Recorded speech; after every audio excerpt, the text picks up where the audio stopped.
नमस्कार दोस्तों, आप सभी का एक बार फिर से स्वागत है हमारे चैनल जतिन लाइफ स्टाइल में। आज सुनते हैं हनुमान जी की एक सच्ची महिला भक्त की कहानी, जिसने आजीवन हनुमान जी की भक्ति करी। एक गरीब महिला थी जो हमेशा हनुमान जी की पूजा करती, उन्हें भोग लगाती और फिर खुद अन्न जल ग्रहण करती थी।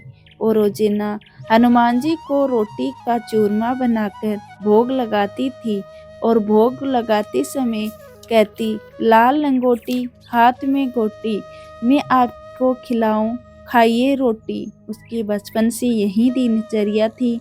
जब उसके बेटे की शादी हुई तब तक तो सब ठीक था, लेकिन शादी के बाद एक दिन उसकी बहू ने उसे टोका और बोली, माताजी, घर में खाने को तो राशन नहीं है और आपको हनुमान जी को भोग लगाने की धुन सवार है।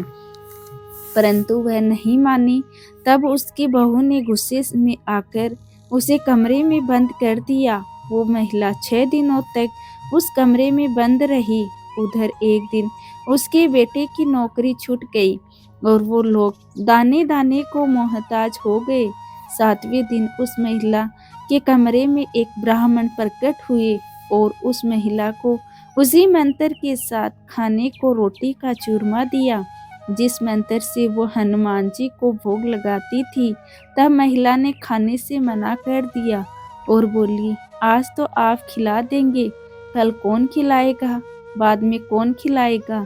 तब वह ब्राह्मण बोले, मैं रोज आऊँगा तुम्हें भोजन कराने। तब महिला ने भोजन स्वीकार कर लिया। उस दिन उस महिला की बहू को सास का ध्यान आया। तब उसने कमरे में देखा कि महिला सकुशल थी और भोजन कर रही थी।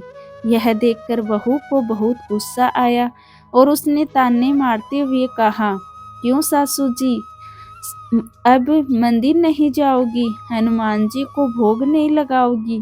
तब महिला बोली, मैं तो मरते दम तक मंदिर जाऊंगी, हनुमान जी को भोग भी लगाऊंगी। फिर बहू ने भोजन के बारे में पूछा तो महिला ने हनुमान जी की कृपा की सारी बात बता दी। यह सुनकर बहू को हनुमान जी की कृपा और अपनी सास की सच्ची भक्ति का एहसास हुआ और वो अपनी सास के पैरों में गिर पड़ी। और उस दिन से सास और बहू दोनों ने हनुमान जी को भोग लगाने का नेम ले लिया। हे हनुमान जी महाराज, जैसे उस बुढ़िया पर कृपा की, वैसे इस कहानी को कहते, सुनते और हुंकारा भरते सभी पर अपनी कृपा करना। तो दोस्तों, यह थी हनुमान जी की सच्ची महिला भक्त की कहानी। आपको ये कहानी कैसी लगी कमेंट करके ज़रूर बताएं और साथ ही साथ मेरे चैनल जतिन लाइफ स्टाइल को सब्सक्राइब करना ना भूलें। धन्यवाद दोस्तों।